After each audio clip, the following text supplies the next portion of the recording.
hair, which is because it's summer. Hello, BookTube. Welcome back to my channel, Books, Ink, and Paper. I'm Lori, and thanks for joining me today for my Buzzword Readathon wrap-up. Buzzword Readathon ends at midnight tonight, but I can safely say I'm not going to finish another book by midnight tonight, but I'm pretty happy with my progress in terms of reading.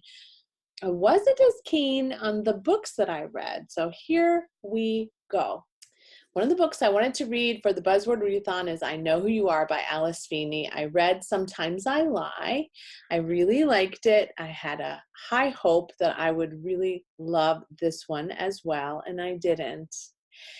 I struggled with this one, and I have read some reviews, and a lot of people struggled with this one. So first off, I don't want to spoil it in any way, but I do want to say that there are some triggers that I think are important for people who are sensitive to child abuse and neglect, and just be aware that there might be some challenging moments. And I think that this was part of what was challenging for me. And I used to work with victims of child abuse and neglect, and so obviously, I've been separated from that work for a while, so this was really challenging for me to stick with, and I just didn't feel, I don't know, there was just something that I wasn't getting. It started out for me that the writing was kind of cliched and a little bit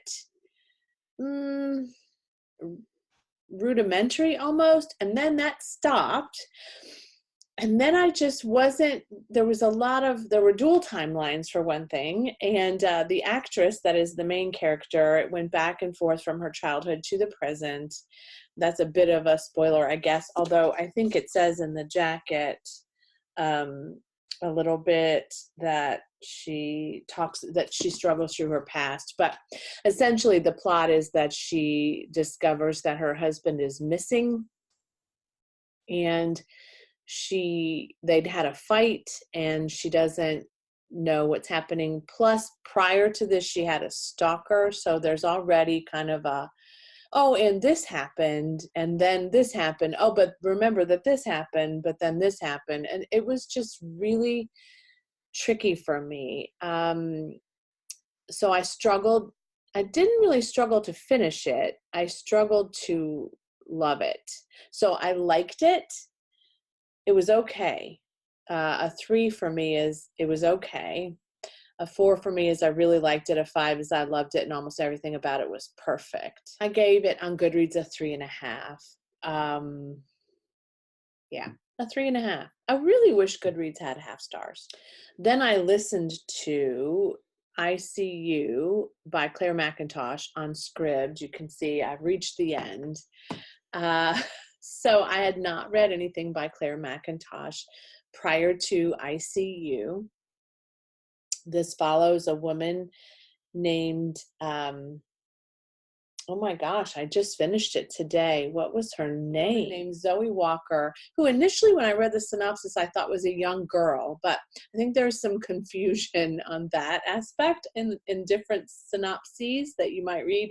But Zoe's actually a mom, and she has a couple of kids who are teenagers, and she discovers one day while she's riding on the train back to her home in London from work that her picture is in a classified ad in the London Gazette.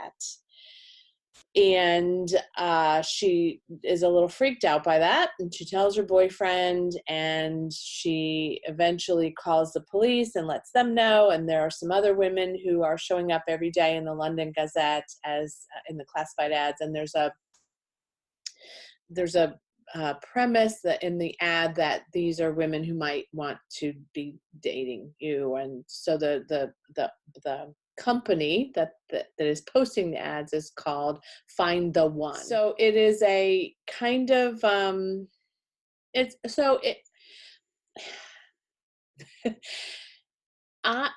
not sure what to say about this. I thought it was a little slow. I thought it was a little slow to burn for me, and there were just times where I was like, oh, of course it's going to be this. And I was sure that I knew who it was. What's interesting is the reason it bumped up to a 3.5 at the end, and maybe even closer to a 3.75 if I'm being honest, but I don't want Goodreads to start, making a slide for us to choose the rating in that way. But it may have been closer to a 4 in the end, because I had just said to my partner, gosh, you know what I wish would really happen in one of these psychological thrillers? You know who I wish would really end up being the perpetrator? And that ended up closer to what I really wanted. So I was probably prone to giving it a 2.5 or 3, and then it bumped up because she did kind of go there where people don't often go in these kinds of books. Yeah.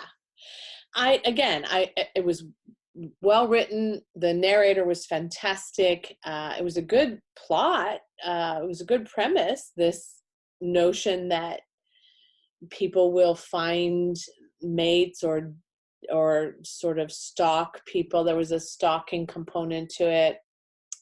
It was a DI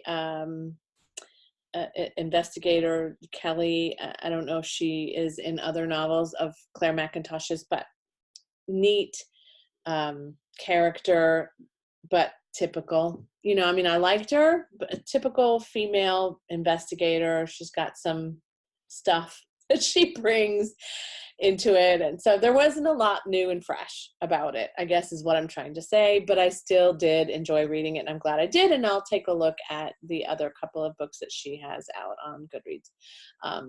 On Goodreads altogether, it got a 3.44. So probably I felt about the same as the general public, which I guess I'm kind of just a normal girl.